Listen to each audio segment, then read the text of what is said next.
Hi, hello, welcome friends. Welcome to another lesson. Today's lesson is Politics Chapter 1 for power sharing. With this chapter, we resume the tour of democracy that we started last year. We noted last year that in democracy, all power does not rest with any one organ of the government. And intelligent sharing of power among legislature, executive, and judiciary is very important to design the democracy.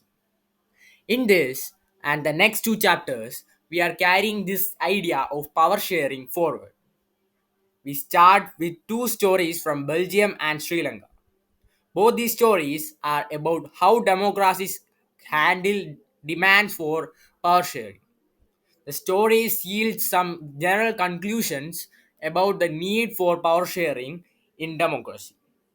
This allows us to discuss various forms of power sharing that will be taken up in following chapters. Belgium and Sri Lanka. Belgium is a small country in Europe, smaller in area than the state of Haryana. It has borders with France, Netherlands, Germany, and Luxembourg. It has a population of little over 1 crore, about half the population of Haryana. The ethnic composition of this small country is very complex. Of the country's total population, 59% lives in the Flemish region and speaks Dutch language. Another 40% people live in Wallonia region and speak French. Remaining 1% of the Belgians speak German. In the capital city, Brussels, 80% speak French while 20% are speaking Dutch. The minority French speaking community was relatively rich and powerful. This was resented by the Dutch speaking community who got the benefit of economic development and education much later. This led to tensions between the Dutch speaking and French speaking communities during the 1950s and 1960s. The tension between the two communities was more acute in Brussels. Brussels presented a special problem. The Dutch speaking people constituted a majority in the country but a minority in the capital. Let us compare this to the situation in another country, Sri Lanka. Sri Lanka is an island nation, just a few kilometers off the southern coast of Tamil Nadu. It has about 2 crore people, about the same in Haryana. Like other nations in South Asia region, Sri Lanka has a diverse population. The major social groups are the Sinhala speakers 74% and Tamil speakers 18%. Among Tamil, there are two subgroups. Tamil natives of the country are called Sri Lankan Tamils 13%. The rest, whose forefather came from India as plantation workers during the colonial period, are called Indian Tamils. As you can see from map, Sri Lankan Tamils are concentrated in the north and east of the country. Most of the Sinhala speaking people are Buddhists, while most of the Tamil are Hindus or Muslims. There are about 7% Christians who are both Tamil and Sinhala. Just imagine what could happen in situations like in Belgium. The Dutch community could take advantage of its numeric majority and force its will on the French and German speaking population. This would push the conflict among communities further. This could lead to a very messy partition of the country. Both the sides would claim control over Brussels. In Sri Lanka, the Sinhala community enjoyed an even bigger majority and could impose its will on the entire country. Now, let us look at what happened in both these countries. Majoritarianism in Sri Lanka. Sri Lanka emerged as an independent country in 1948. The leaders of the Sinhala community sought to secure dominance over government by virtue of their majority. As a result, the democratically elected government adopted a series of majoritarian measures to establish Sinhala supremacy. In 1956, an act was passed to recognize Sinhala as the only official language of disregarding Tamil. The governments followed preferential policies that favored Sinhala applicants for university positions and government jobs. A new constitution stipulated that the state shall protect and foster Buddhism. All these government measures, coming one after the other, gradually increased the feeling of alienation among the Sri Lankan Tamils. They felt that none of the major political parties led by the Buddhist Sinhala leaders was sensitive to the language and culture.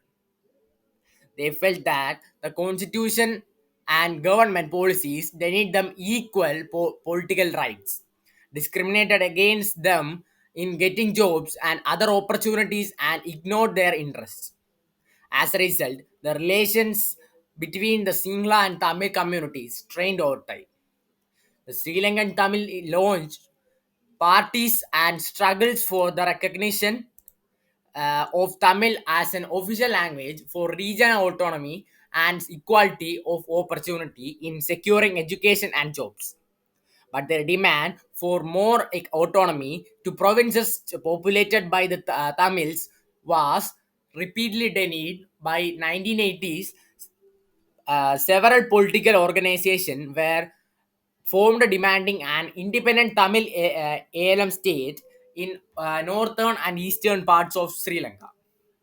The distrust between the two communities turned into widespread conflict. It soon turned into a civil war. As a result, thousands of people of both the communities have been killed. Many families were forced to leave the country as refugees, and many more lost their livelihoods. You have read chapter 1 of economics textbook class 10th about, we will read about Sri Lanka's excellent record of economic development, education and health. But the civil war has caused a terrible setback to the social, cultural and economic life of the country. Accommodation in Belgium. The Belgian leaders took a different path. They recognized the existence of regional differences and cultural diversities between 1970s and 1993. They amended their constitution 4 times so as to work out an arrangement that would enable everyone to live together within the same country. The arrangement they worked out is very innovative. Here are some of the elements of Belgian model. Constitution prescribes that the number of Dutch and French-speaking ministers shall be equal in the central government.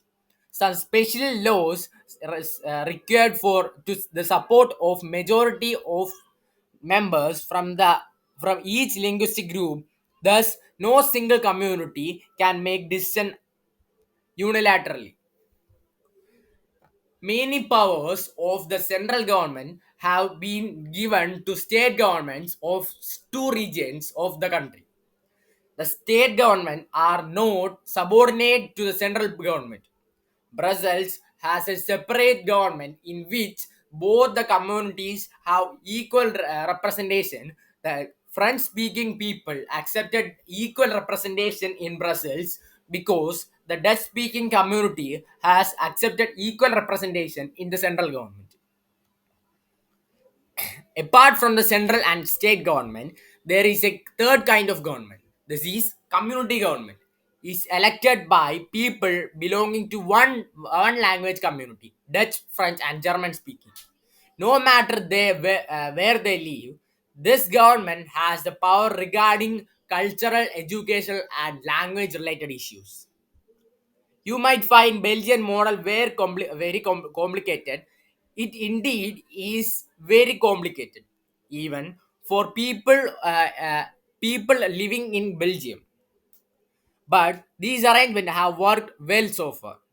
They helped to avoid civic strife between the two major communities and a possible division of the country on linguistic lines. When many countries of Europe came together to form the European Union, Brussels was chosen as its headquarters. What do we learn from these two stories of Belgium and Sri Lanka? Both are democracies, yet they dealt with the question of power sharing differently.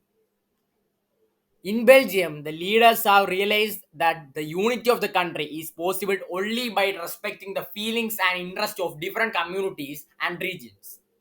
Such a realization resulted in mutually acceptable arrangements for sharing power. Sri Lanka shows us a contrasting example.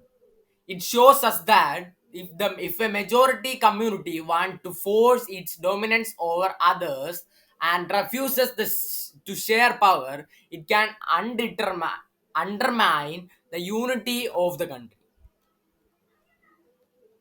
Why power sharing is desirable?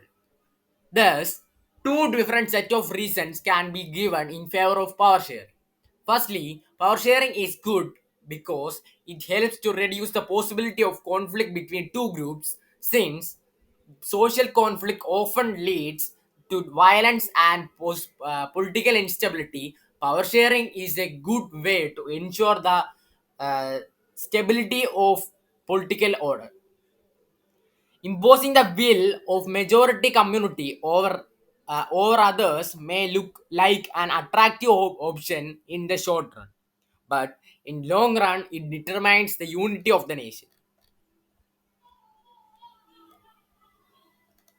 Tyranny of the majority is not just oppressive for minority. It often brings ruin to majority as well. There is a second deeper reason why power sharing is good for democracies. Power sharing is a very spirit of democracy. A democratic rule involves sharing power with those affected by its exercise and who have to live with its effects. People have right to be consulted on how they are to be governed. A legitimate government is one where citizens, through participation, acquire a stake in the system. Let us call the first set of reasons prudential and second mortal. While prudential reasons trust that power sharing will bring our better outcomes, moral reasons emphasize the very act of power sharing as valuable. As usual, As usual, Vikram was driving the motorbike under a silence and Vital was the pillion rider. As usual, Vital started telling um, Vikram a story to keep him awake from driving. The time the story went as follows. In the city of Beirut, there lived a man called Khalil. This story, Khalil's dilemma. This story name is Khalil's dilemma. His parents came from different communities. His father was an Orthodox Christian and mother was a Sunni Muslim. This was not so uncommon in this modern cosmopolitan city. Sorry, people from various communities that lived in Lebanon came to live in its capital Beirut. They lived together, intermingled, yet fought a bitter civil war among themselves. One of Khalil's uncles was killed in that war. At the end of the civil war, Lebanon's leaders came together and agreed to some basic rules for power sharing among different communities. As per these rules, the country president must belong to a Maronite sect of Catholic Christians. The prime minister must be from the Sunni Muslim community. The post of the deputy prime minister is fixed for Orthodox Christian sect and that of the speakers of Shia Muslims. Under this pact, the Christians agreed not to seek French protection and Muslims agreed not to seek unification from with the neighboring state of Syria. When the Christians and Muslims came to this agreement, they were nearly equal in population. Both sides have continued to respect this agreement through now the Muslims are in clear majority. Khalil does not like this system one bit. He is popular man with a political ambition, but under the present system of top position is out of his reach. He does not practice either his father's or his mother's religion and does not wish to be known by either. He cannot understand why Lebanon can't be like any other normal democracy. Just hold an election, allow everyone to contest, and whoever wins maximum votes becomes the president, no matter which community he is from. Why can't we do that? Like in democracies of the world? He asked. His elders who have seen the bloodshed of the civil war tell him that the present system is a best guarantee for peace. The story was not finished, but they had reached the TV tower there, where they stopped every day. Beetle wrapped up quickly and posed his customary question to Vikram. If you had the power to rewrite the rules of Lebanon, what would you do?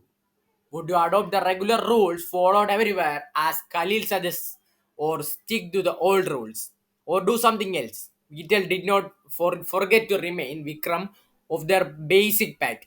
If you have an answer in mind and yet do not speak, your mobile will freeze. And so will you? Can you help poor Vikram in answering Beetle? Forms of power sharing. The idea of power sharing has emerged in opposition to the notions of undivided political power. For a long time, it was believed that all power of a government must reside in one person or group of persons located at one place. It was left that if the power to decide is dispersed, it would not be possible to take quick decisions and to enforce them. But these notions have changed with the emergence of democracy. One basic principle of democracy are the is that people are the source of all political power. In a democracy, people rule themselves through institutions of self government. In a good democratic government, due respect is given to diverse groups and views that exist in their society. Everyone has a voice in the shaping of public policies. Therefore, it follows that in democracy, political power should be distributed among as many citizens as possible. In modern democracies, power sharing arrangements can take many forms. Let us look at some of the most common arrangements that we have or will come across. Power first. Power is shared among different organs of government, such as legislature, executive, and judiciary. Let us call this horizontal distribution of power because it allows different organs of government placed at the same level to exercise different powers. Such a separation ensures that none of the organs can exercise unlimited power. Each organ check the others. This results in a balance of power among various institutions. Last year, we studied that in a democracy, even though ministers and government officials exercise power, they are responsible to parliament or state assemblies. Similarly, although the judges are appointed by executive, they can check the functioning of executive or laws made by legislatures. This arrangement is called a system of checks and balances. Second, power can be shared among governments at different levels. A general government for the central country and governments at the provincial or regional level. Such a general government for the entire country is usually called federal government. In India, we refer to it as central or union government. The government as at the provincial or regional level are called different names in different countries. In India, we call them state governments. This system is not followed in all countries. There are many countries where there is no provincial or state governments. But in those countries like ours, where there are several levels of government, the constitution clearly lays down the powers of different levels of government. This is what they did in Belgium, but was refused in Sri Lanka. This is called federal division of power. The same principle can be extended to the to levels of government lower than the state government, such as municipality and panchayat. Let us call divisions of powers involving higher and lower levels of government vertical division of power. We shall study these at some length in the chapter. Third, power may be shared among different social groups such as religious and linguistic groups. Community government in Belgium is a good example of this arrangement. In some countries, there are constitutional legal arrangements whereby social weaker sections and women are represented in the legislature and administration. Administration. Last year, we studied the system of reserved constituencies in assemblies and the parliament of our country. This type of arrangement is meant to give space in the government and administration to diverse social groups whose otherwise would feel alienated from those governments. This method is used to give minority communities a fair share in power. In Unit 2, we shall look at various ways of accommodating social diversities. 4. Power sharing uh, power sharing arrangements can also be seen in the way of political parties. Pressurized groups and movements control or influence those in power. In a democracy, the citizens must have freedom to choose among various contenders for power. In the contemporary democracies, this take place the form of competition among different parties. Such competition ensures that power does not remain in one hand. In the long run, power is shared among the different political parties that represent different ideologies and social groups.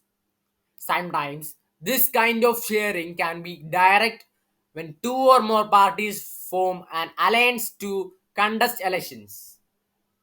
If their alliance is elected, they form a coalition government and thus share power. In a democracy, we find interest groups such as those of traders, businessmen, industrialists, farmers, and industrial workers. They also will have a share in governmental power either through participation in governmental committees or bringing influence on the decision making process. In Unit 3, we shall study the working of political parties, pressure groups of social movements. So that's all the chapter.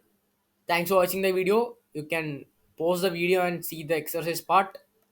Thanks for watching the video. If you like the video, please subscribe the channel, like the video, share it to your friends who are in 10th standard. Thank you.